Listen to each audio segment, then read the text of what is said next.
Hello there. If this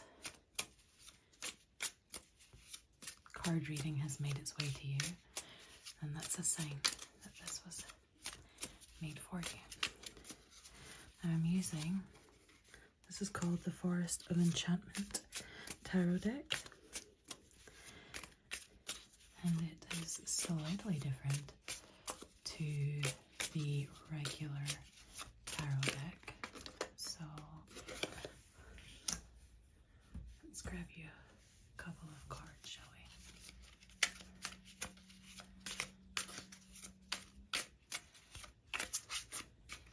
This one is popping up as well. Just grab a couple. I'm feeling this is a 4-card reading for you,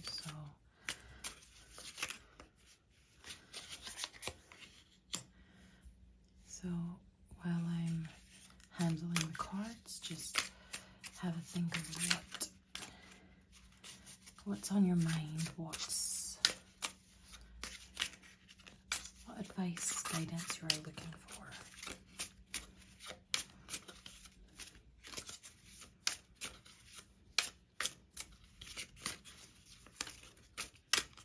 There we go. Now, we go from left to right because usually the cards usually come out in an order that tells a story. So we're going to start with the first card, which is the Keeper of Spells. Now, very different to what you're probably used to seeing. It's a very interesting card. Just pop it there so you can see. We have a man, obviously practicing some sort of magic. He looks quite intent and focused on what he is doing.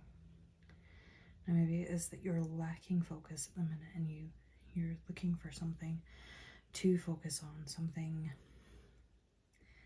you know, or maybe you're looking to find the focus. So, it says here, the Keeper of Spells blasts through obstacles with an elf wizard enchantment that is transformational and activating. He is familiar as a fire drake. This is all very giving me Dungeons and Dragons, which I absolutely love. His familiar is a fire drake, which embodies the blazing force of his passionate will. Yeah, see, I knew that he was someone that was focused on something. He summons it forth from his own center. The Keeper of Spells has no need for external tools of magic. Seek him out when you're ready to change your world. So this is you. You're looking to change your world. And the only way you can do it is from within. Now, or perhaps this represents a person who is going to help you to change. Or, oh, his arm's quite strange over here. So yeah, if it doesn't represent a particular person, if nobody's popping into your head as you look at this man, then it is a time of powerful advancement for an endeavor or a movement. This is to embolden people in creative and positive ways. So he's creating that change from within. Perhaps you are, perhaps he's doing it for you. So we have here character traits and then shadow traits. So this is perhaps speaking of you, speaking of the person this reminds you of. Confident, charismatic, passionate, sexy, a natural leader, motivates by example and exuberance. Virile, dramatic. Oh, dramatic is in the positive trait. The shadow traits, hot-tempered, vain, egocentric, arrogant, doesn't like to share his toys, ignores the rules, autocratic, which means he wants everything his way. So yeah, we have the Keeper of Spells. So do you believe this is you? Did any of those character traits resonate with you for yourself or for someone else? If it was someone else, look to them for guidance. Perhaps they can talk to you in a way that you need talking to get that motivation, because sometimes it is too difficult to find that motivation in yourself. Our second card we have is the Child of Boons.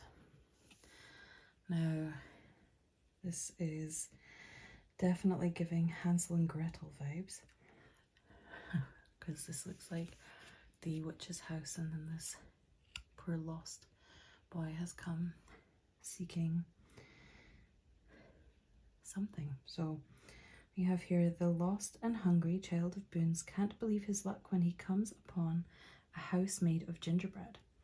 There doesn't seem to be anyone around to forbid him, but still he hesitates before breaking off a piece. He tries to remember what he's been taught about the proper procedure for magic cottages. The practical thing would seem to be to stay alive while awaiting rescue. So does that mean eat or not eat?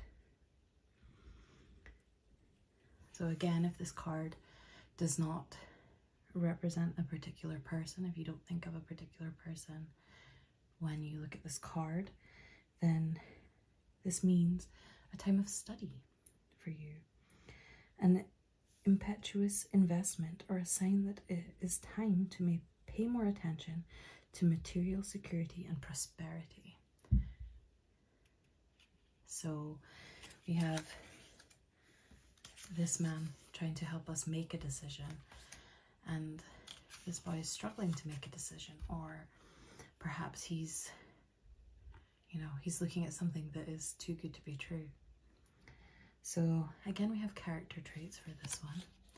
We have considerate, cautious, obedient and well-mannered, quiet, bashful, wants to help but must be supervised. That's the child part, I assume. Shadow traits, inexperience in earthly practicalities. So this child, or this representation of you, does not think practically. They can't manage money, expects others to care for him, doesn't always tell the truth. So is someone popping into your mind when you see this card, or is this perhaps those things about yourself that you don't particularly like to look at? Now, we're starting to find an interesting story here. What's the third card? The Two of Spells. So we had the Keeper of Spells, and now we have the Two of Spells. I'm still getting to grips with the this deck, so although it's very, I suppose it is similar to the deck of Wands.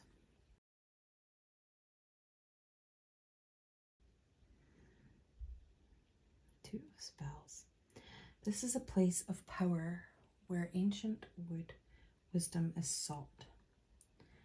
So you can see there are some carvings on the wood, some Celtic runic carvings.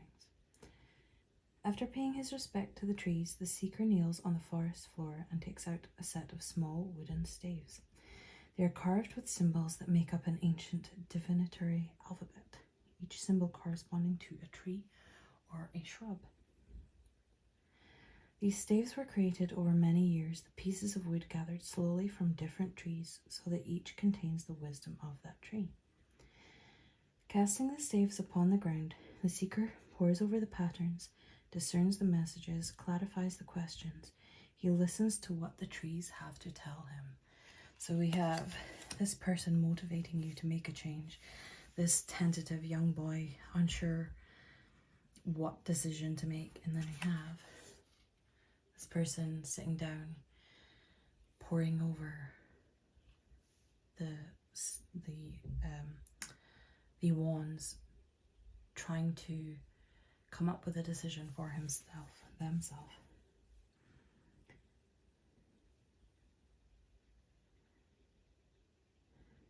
The first step of any spell is to determine what you want without a clear intention. It's very interesting. Without a clear intention, your magic will fail. Consulting an oracle can be part of the process of beginning any endeavor. You are doing so right now with these cards. One interpretation of the Two of Spells might be ask again. Go ahead, draw another card or two.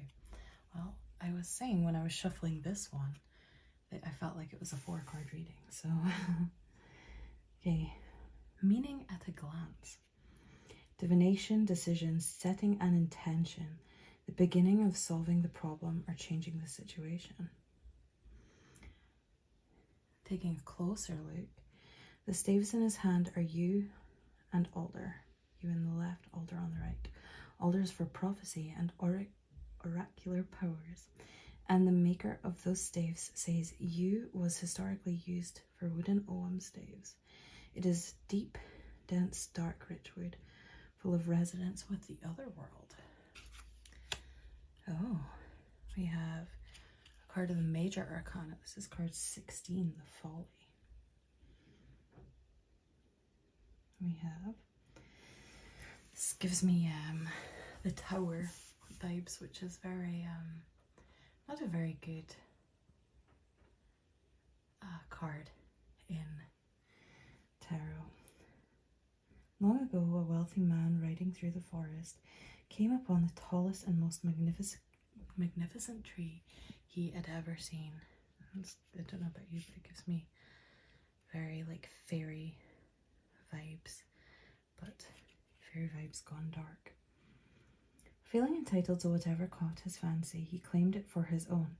Not content with nature's perfection, he commanded that the tree be hollowed out and carved into an elaborate folly.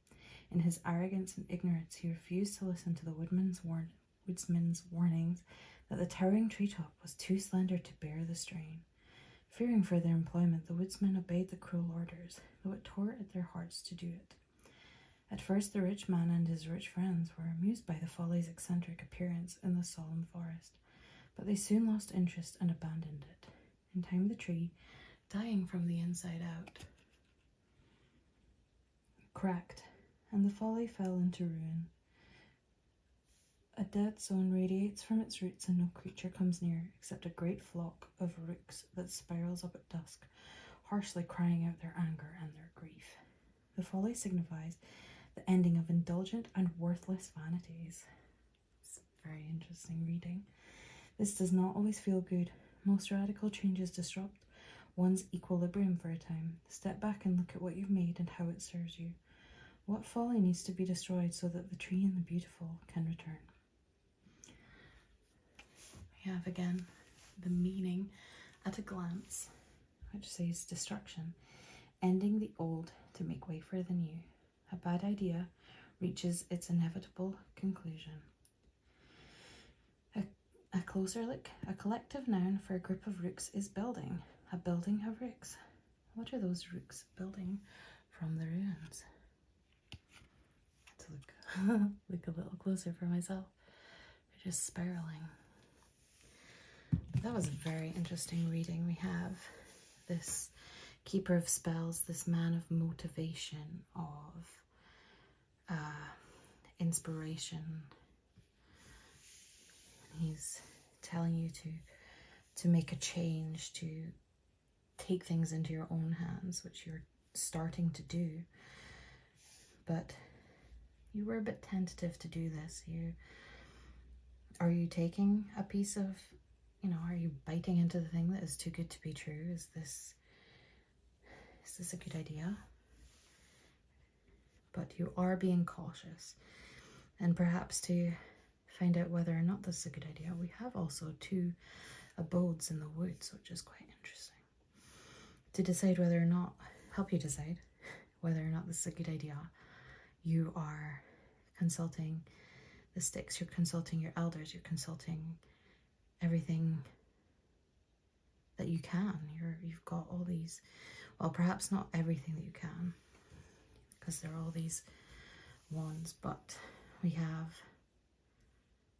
one of these wands is Alder, which is to connect you with your ancestors, to connect you with spirits, people that have passed.